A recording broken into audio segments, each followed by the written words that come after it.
Hello everyone. तो आज हम अपनी इस वीडियो में आगे का पॉरीफेरा के आगे जो हमने उसका इंट्रोडक्शन और क्लासिफिकेशन पढ़ा था उसके आगे आज हम कैनाल सिस्टम पढ़ेंगे पॉरीफेरा का। ठीक है, सबसे पहले मैं कैनाल सिस्टम का थोड़ा सा इंट्रोडक्शन दे दूँ। The water circulatory system of sponge also called as canal system is the characteristic feature of the phylum Porifera. Canal system is also known as aquiferous system. The canal system of sponges help in food acquisition, respiratory gas exchange and also in excretion. देखिए, सबसे पहले हम जानते हैं कि जो sponge होते हैं ये कैनाल सिस्टम को हिंदी में कहते हैं नहर प्रणाली। ठीक है, ये जो स्पंज हैं इनकी जल संचार की जो प्रणाली है जिसे हम केवल सिस्टम भी कहते हैं, ये क्या है? ये फाइलम पॉरीफेरा की विशेषता है। ठीक है, नहर प्रणाली ये जो होती है इसको जलीय प्रणाली के रूप में भी जाना जाता है। स्पंज की नहर प्रणाली खाद्य अधिग्रहण, श्वसन, गैस विनिमय और उत्सर्जन में भी मदद करती है। ठीक है, उत्सर्जन में मदद करती है इसकी नहर प्रणाली। पानी के प्रवाह के मतलब उसके अंतर्ग्रहण और एग्जिट यानी निकास के लिए स्पंज के शरीर की सतह पर बहुत सारी छोटे छोटे छिद्र होते हैं जो नहर प्रणाली के मेन जो मुख्य घटक हैं। ये जो छिद्र हैं वो मुख्य घटक होते हैं। ठीक है, देखिए, शरीर के अंदर पानी का जो प्रवाह होता है वो रिक्त स्थान की एक निश्चित प्रणाली के माध्यम से बहता है। ठीक है, शरीर के अंदर पानी का प्रवाह जो है वो एक निश्चित प्रणाली के माध्यम से ही फ्लो होगा। उसके बाद वहाँ से आने वाले पानी से भोजन को पकड़ते हैं ये जो स्पंज होते हैं। ठीक है, और जो इनकी एक्सक्रीटरी जो इनका मटेरियल होता है, एक्सक्रीट मटेरियल होता है, उसको बाहर जाने वाली पानी में भेज देते हैं। कैसे? इसी कैनाल सिस्टम के थ्रू। जो अंदर आने वाला भोजन है उसे पकड़ते हैं और एक्सक्रीशन जो इनका मटेरियल होता है उसको बाहर निकाल देते हैं। ठीक है, यहाँ तक समझ में आया? उसके बाद नेक्स्ट आगे का इसके बारे में थोड़ी सी बात करेंगे, इसके कार्य के बारे में। ठीक है, आइए देखते हैं इसके कार्य के बारे में।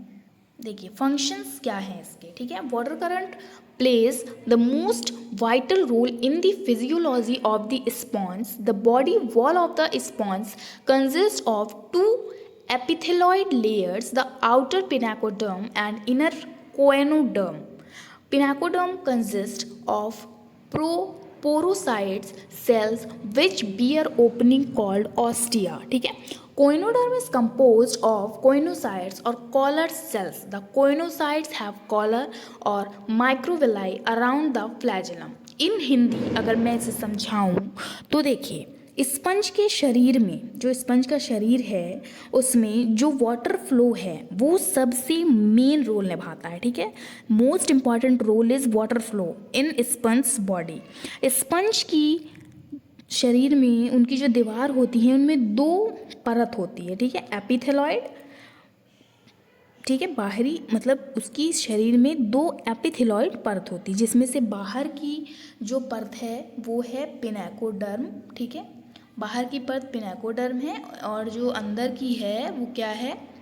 अंदर की जो परत है वो कोएनोडर्म है। ठीक है, बाहर की पिनाकोडर्म, अंदर की कोएनोडर्म। ठीक, उसके बाद पिनाकोडर्म ये जो है इसमें पोरोसाइट्स कोशिकाएं होती है। देखिए लिखा है पोरोसाइट सेल्स। ठीक है, ये जो पोरोसाइट सेल्स होती हैं ये ऑस्टिया कहलाती हैं। ठीक, पोरोसाइट सेल्स जो होती हैं ये क्या कहलाती हैं? ये ऑस्टिया कहलाती हैं। ठीक है, उसके बाद हैं कि कोइनोसाइट्स। उसके आगे लिखा है कोइनोसाइट्स। कोइनोसाइट्स में क्या होता है मैं बताऊं कि ये जो कोइनोसाइट्स हैं इसमें फ्लैजिलम के चारों तरफ माइक्रोविलाई का कॉलर होता है। ठीक है, वाटर फ्लो कॉलर सेल्स के जो कशाभिका होती है, इनकी जो कॉलर सेल्स की कशाभिका होती है उनके धड़कन के कारण होती है। जो जल का प्रवाह है वो कॉलर कोशिकाओं की कशाभिका की धड़कन के कारण होती है।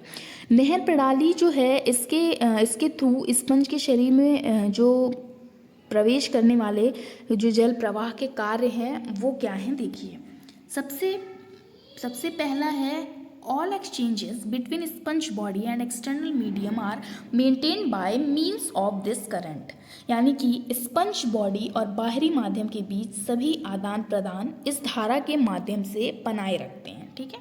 सेकेंड है food and oxygen are brought into by through this water current. इस जलधारा के माध्यम से क्या होता है, भोजन और ऑक्सीजन शरीर में लाया जाता है। ठीक है। उसके बाद है तीसरा, also the excreta are taken out of the body with the help of this water current. इस जलधारा की मदद से मल मूत्र को भी शरीर से बाहर निकाल दिया जाता है।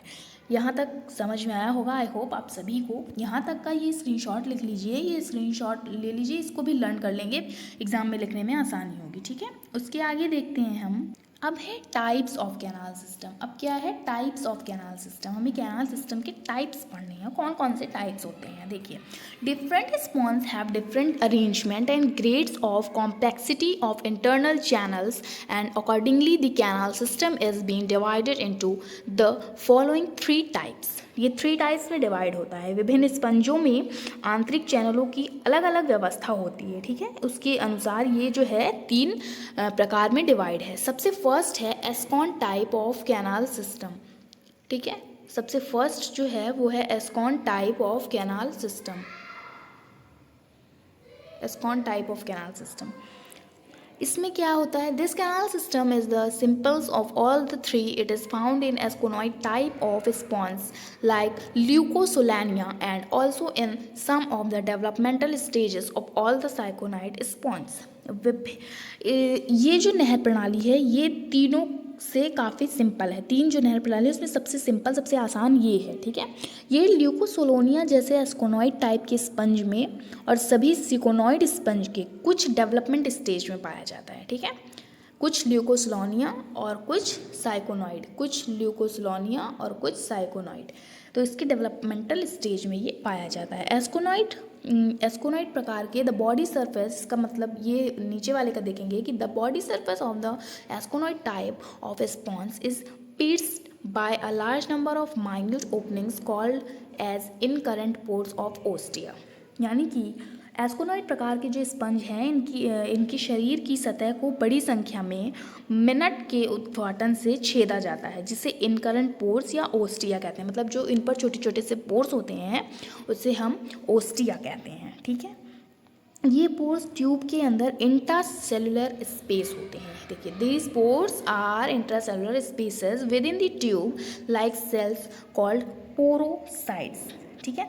ये पोर्स ट्यूब के अंदर इंट्रासेलुलर स्पेस होते हैं जैसे कि पोरोसाइट्स नाम के कोशिकाएं। ये छिद्र जो हैं ये रेडियल रूप से मीसेनकाइम में और नीचे इस स्पॉन्जोसेल में खुलते हैं। ये मीसेनकाइम और स्पॉन्जोसेल में नीचे खुलते हैं। ठीक है। यहाँ तक समझ में आया।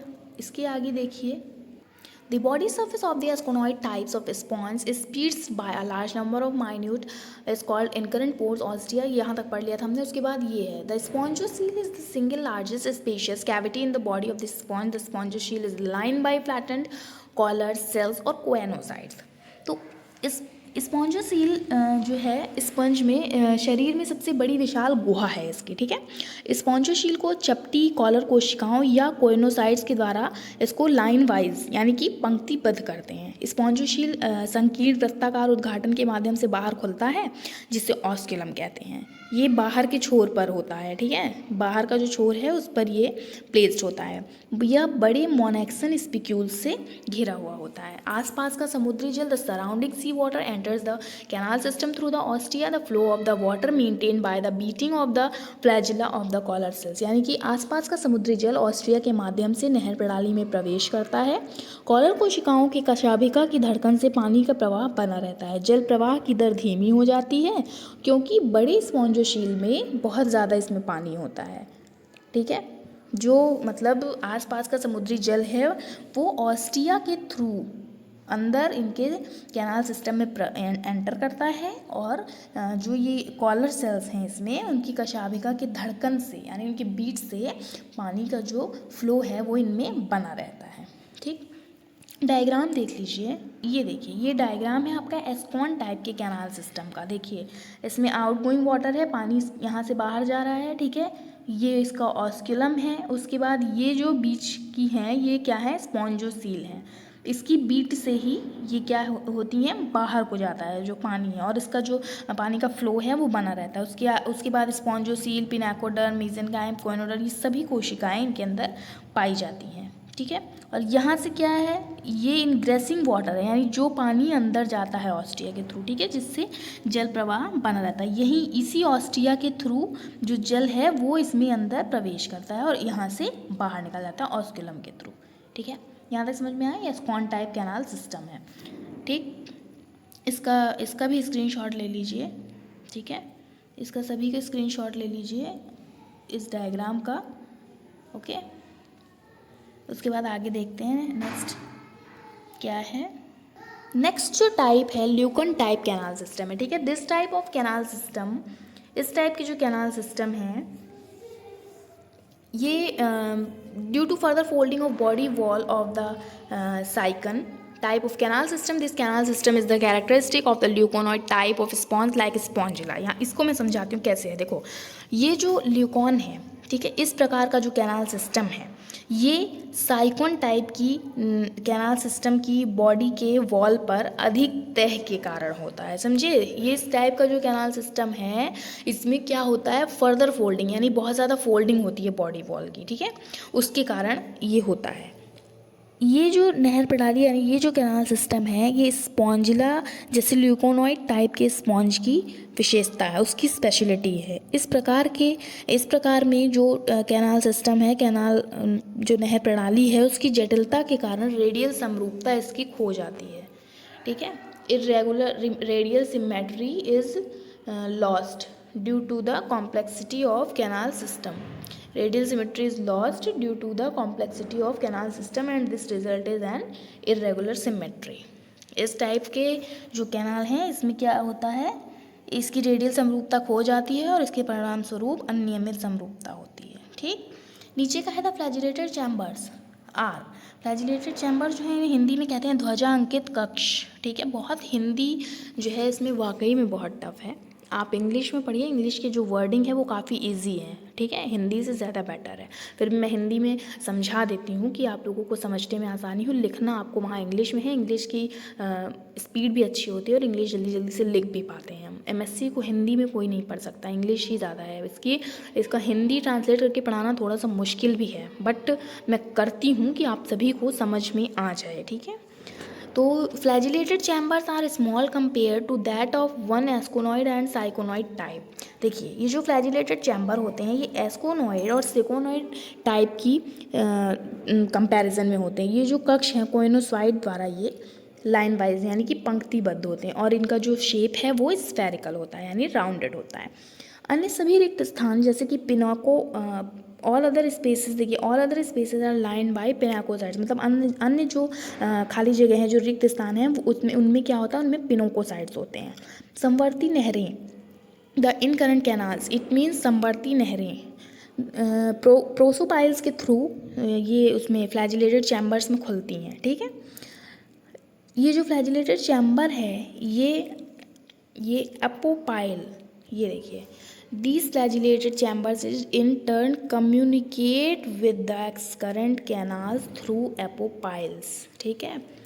तो ये जो है ध्वजांकित कक्ष जिसे हम कहते हैं फ्लैजिलेटेड चैम्बर जो है ये एपोपॉइल के माध्यम से बहिर्मुखी नहरों के साथ यानी एक्स करंट कैनाल्स के थ्रू ये क्या करते हैं, फ्लो करते हैं। स्पॉन्जोसील के सिकुड़न और विभाजन के परिणाम स्वरूप जो बहिर्गामी नहरें होती हैं वो डेवलप करती हैं, किसके कारण, स्पॉन्जोसील के कारण।